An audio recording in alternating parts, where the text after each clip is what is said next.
Welcome to legends. നമ്മുടെ കുർത്തി വീഡിയോയിൽ ഇന്ന് വളരെ ബഡ്ജറ്റ് ഫ്രണ്ട്ലി ആയിട്ട് വിത്ത് ലൈനിങ് കോട്ടൺ കുർത്തിയാണ്, ലൈനിങ്ങോട് കൂടി വന്നിരിക്കുന്ന ഒരു മോഡലാണ്. അപ്പോൾ ഇതിന് കലങ്കാരി പ്രിന്റ് ആട്ടോ കൊടുത്തേക്കുന്നത്. കുറച്ച് നാൾ കൂടിയ കലങ്കാരിയുടെ പ്രിന്റ് വരുന്നത്, നല്ല കളർ കോമ്പിനേഷൻ ആട്ടോ.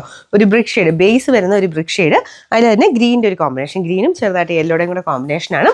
ലൈനിങ്ങും ഉണ്ട് കേട്ടോ, അതാണ് ഇതിൻ്റെ ഹൈലൈറ്റ്. നോർമൽ കോട്ടൺ ഫാബ്രിക്, ഒരുപാട് റേറ്റ് ഉള്ളതൊന്നും അല്ല, അതുകൊണ്ട് ഒരുപാട് അങ്ങനെ കൂടിയ കോട്ടൺ ഒന്നുമല്ല, നോർമൽ കോട്ടണാണ് യൂസ് ചെയ്തേക്കുന്നത്. അതിൽ തന്നെ ലൈനിങ് വെച്ചിട്ടുണ്ട്. ഇതിങ്ങനെ നോർമൽ സിമ്പിളായിട്ട് ഇത് വീനെക്ക് പാറ്റേൺ കൊടുത്തിട്ടുള്ള മോഡലാണ്. 46 ഇഞ്ചും ലെങ്ത്ത് കിട്ടുന്നുണ്ട് കേട്ടോ. അപ്പം ഡെയിലി വെയർ ആയിട്ടൊക്കെ നോക്കുന്നവർക്ക് നല്ല ഐറ്റമാണ്. കൈക്ക് ലൈനിങ് കൊടുത്തിട്ടില്ല, കാരണം അങ്ങനെ ട്രാൻസ്പെറൻ്റ് ഒന്നും അല്ല. പിന്നെ ഇങ്ങനത്തെ മോഡൽ വരുന്നതിൻ്റെ അകത്ത് ലൈനിങ് ഉള്ളത് ചോദിക്കുന്നവർക്ക് വേണ്ടി കുറച്ചുകൂടി ലൈനിങ് ഉള്ള ഐറ്റംസ് കൊണ്ടുവരുന്നേ ഉള്ളൂ. അപ്പോൾ ഇതിൻ്റെ അകത്ത് സൈസ് സ്റ്റാർട്ട് ചെയ്യുന്നത് ലാർജിലാണ്. നിങ്ങൾ നോർമൽ ഉപയോഗിക്കുന്നതിനേക്കാളും അടുത്ത സൈസ് എടുക്കണം കേട്ടോ. ഇപ്പോൾ മീഡിയം ഉപയോഗിക്കുന്നതാണെങ്കിൽ ലാർജ് എടുക്കുക, എക്സൽ ഉപയോഗിക്കുന്നതാണെങ്കിൽ XXL എടുക്കുക, നെക്സ്റ്റ് സൈസ് എടുക്കണേ. അപ്പോൾ ഇതിൻ്റെ നമ്പർ വരുന്നത് AC 780, റേറ്റ് 490 മാത്രമേ ഉള്ളൂ. 490.